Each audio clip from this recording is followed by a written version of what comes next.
Welcome to another episode from the Veterinary Research Channel.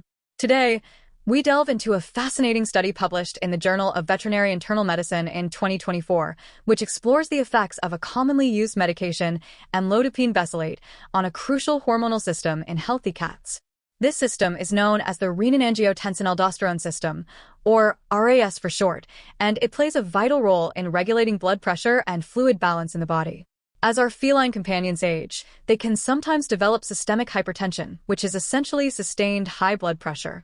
This condition is quite common and is often linked to other health issues like chronic kidney disease or hyperthyroidism.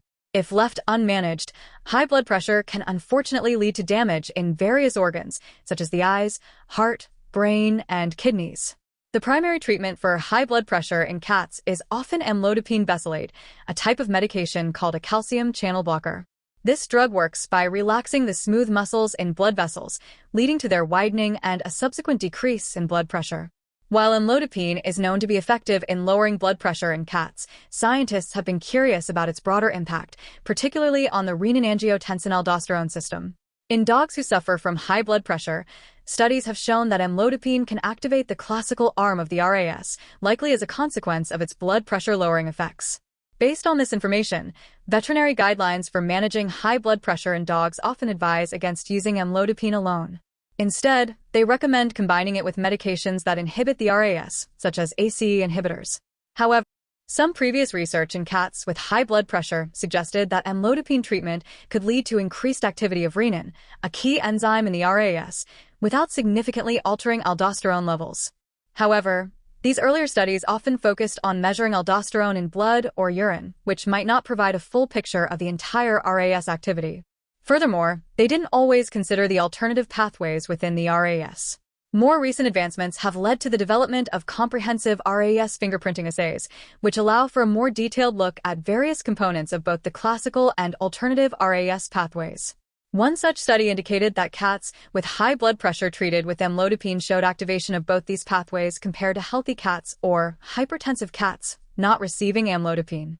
Despite these findings, there was a lack of research that directly compared comprehensive RAS activity in healthy cats before and after receiving amlodipine in a controlled study setting using a placebo for comparison. Therefore, the study we are discussing today aimed to fill this gap in our knowledge.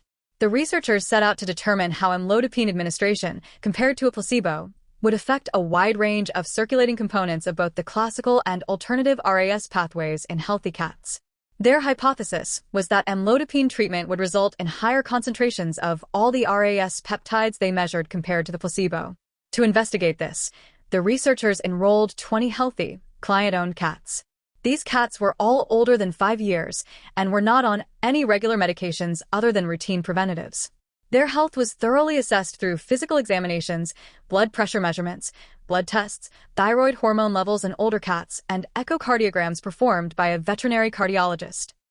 Cats with any signs of systemic or heart disease, or with high blood pressure exceeding 160 millimeters of mercury, were excluded from the study. The cats also needed to be cooperative enough for the necessary procedures without sedation and maintained on a consistent diet throughout the study. The study followed a prospective, double-blinded crossover design. This means that each cat received both amlodipine and a placebo at different times during the study, and neither the owners nor most of the researchers knew which treatment the cats were receiving at any given time. The study involved 3 main visits over a period of 58 days. At the first visit, baseline measurements were taken. Then, the cats were randomly assigned to receive either 0.625 milligrams of amlodipine by mouth once daily or an identical placebo for 14 days. Following this treatment period, there was a 4-week washout period to ensure that the effects of the first treatment had cleared before the cats received the alternative treatment for another 14 days. The final dose of each treatment, either amlodipine or placebo, was administered by the study personnel on the morning of the second and third visits. Blood samples were collected at multiple time points over 24 hours after this final dose to measure the concentrations of various RAS biomarkers and, in the amlodipine group, the concentration of amlodipine in the plasma. Blood pressure and echocardiography were also repeated at the end of each intensive sampling period to assess the hemodynamic effects of the treatments. Now, let's move on to the results of this study. The researchers successfully measured the plasma concentrations of amlodipine and various RAS biomarkers in the 20 healthy cats. When they analyzed the amlodipine concentrations, they found that the systemic exposure to the drug over 24 hours was similar between the two groups that initially received amlodipine, indicating no significant difference in how the drug was processed by the cats, regardless of the order of treatment. Furthermore, there was no evidence that the first treatment period had any lingering effect on the RAAS biomarkers during the subsequent treatment period. The most significant findings revolved around the comparison of RAAS biomarker levels between the cats that received amlodipine and those that received the placebo. The study revealed that, compared to the placebo, amlodipine treatment was associated with significant increases in several key markers of the renin-angiotensin-aldosterone system. Specifically, the researchers observed a median increase of 44% in plasma renin concentration, as indicated by the marker RAAS, in the amlodipine-treated cats. They also found a 59% increase in angiotensin I, a 56% increase in angiotensin II, a 42% increase in angiotensin IV, and a 38% increase in angiotensin 1-7 in the cats that received amlodipine compared to those on the placebo. All of these increases were statistically significant. Interestingly, while the levels of most RAAS peptides increased with amlodipine treatment, the concentration of aldosterone itself did not show a statistically significant difference between the two groups. However, the ratio of aldosterone to angiotensin II, a marker of adrenal responsiveness to angiotensin II known as AA2, was found to be significantly lower in the amlodipine-treated cats, showing a median decrease of 34%. The researchers also explored the relationship between the concentration of amlodipine in the plasma and the levels of the RAAS biomarkers. However, their analysis did not reveal any statistically significant correlations between the average amlodipine concentrations and the time-weighted averages of the RAAS biomarkers in the treated cats. Finally, the study assessed the effect of amlodipine on blood pressure in these healthy cats. The median blood pressure before treatment was 127 millimeters of mercury. After the placebo treatment, the median blood pressure was 131 millimeters of mercury, and after amlodipine treatment, it was 129 millimeters of mercury. The statistical analysis showed no significant difference in blood pressure between the treatment groups after the 14-day treatment periods, nor were there significant differences in the absolute or percentage change in blood pressure from the baseline measurements. Now, let's delve into the discussion of these findings. The results of this study clearly demonstrate that in healthy cats, the administration of amlodipine leads to a nonspecific activation of both the classical and alternative pathways of the renin-angiotensin-aldosterone system. This is evidenced by the significant increases observed in the circulating concentrations of various RAAS biomarkers, including renin, angiotensin I, angiotensin II, angiotensin IV, and angiotensin 1-7. These findings align with previous research that has investigated the effects of amlodipine on the RAAS in cats. One earlier study in cats with high blood pressure found that amlodipine treatment increased plasma renin activity without altering aldosterone levels. Another study using a comprehensive RAAS fingerprinting approach in hypertensive cats also reported increases in multiple biomarkers of both RAAS pathways, such as renin, angiotensin I, angiotensin II, aldosterone, angiotensin 1-7, angiotensin III, and angiotensin IV, compared to healthy cats. Furthermore, that study found higher levels of renin, angiotensin I, and angiotensin 1-7 in hypertensive cats treated with amlodipine compared to hypertensive cats not receiving the drug. Similar findings of elevated angiotensin peptides in both classical and alternative pathways have been reported in other studies of amlodipine-treated cats with high blood pressure. The researchers suggest that the observed activation of the RAAS by amlodipine is likely due to its mechanism of action as a vascular-specific calcium channel blocker. By dilating peripheral arterioles, including those in the kidneys, amlodipine reduces blood pressure. This decrease in blood pressure is sensed by the body, both centrally and locally in the kidneys, leading to the release of renin. Renin then initiates the cascade of events within the RAAS, ultimately leading to the production of various angiotensin peptides. This mechanism is also known to occur in dogs, where amlodipine activates the classical RAAS and is even used as an experimental model of RAAS activation. However, the effect of amlodipine on the alternative RAAS pathway in dogs has not been extensively studied. Current veterinary guidelines for managing high blood pressure in dogs recommend combining amlodipine with a RAAS-inhibiting medication due to the concern for classical RAAS activation. However, the same guidelines do not currently make this recommendation for cats. This difference might be partly due to the limited number of studies investigating the effect of amlodipine on the feline RAS, as well as the high effectiveness of amlodipine as a single treatment for hypertension in cats, and the challenges associated with administering multiple medications to this species. The researchers emphasize that the overall effect of a drug on the RAS is complex and depends on the balance between the classical and alternative pathways, which can have opposing effects on fluid balance and blood vessel tone.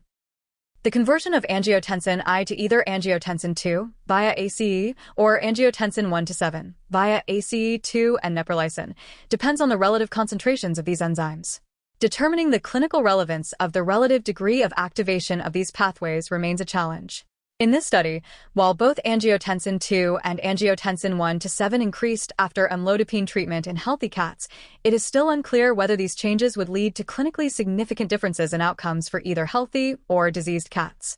Furthermore, the ultimate biological effects of RAS activation are determined not just by the circulating levels of these molecules, but also by their interaction with specific target receptors.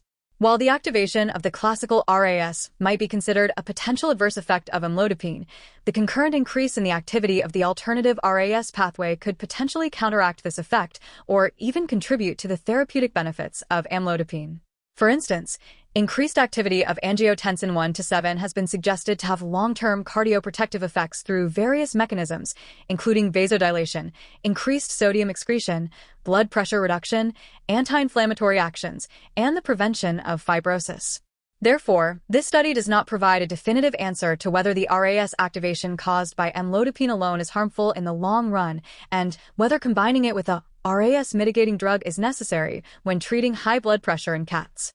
The impact of this balanced or nonspecific RAS activation might also vary depending on the presence of other underlying health conditions that could affect baseline RAS activity, such as heart muscle disease, hyperthyroidism, or chronic kidney disease, as well as the treatments used for those conditions. However, previous studies of amlodipine treatment in cats with naturally occurring high blood pressure have not reported any clinically significant changes in creatinine or electrolyte levels during treatment periods ranging from 1 to 4 months. The researchers also note that this study provides a comprehensive description of amlodipine's pharmacokinetics in healthy cats, building upon previous reports and data obtained for drug registration. The estimates of average amlodipine concentrations in this study are consistent with earlier findings. Additionally, the typical plasma elimination half-life observed aligns with previous research in humans and dogs, although it was slightly shorter than stated in the official product information. The authors acknowledge some limitations of their study. Firstly, they used healthy cats with presumably normal baseline RAS activity, rather than cats with naturally occurring high blood pressure or experimentally induced RAS activation.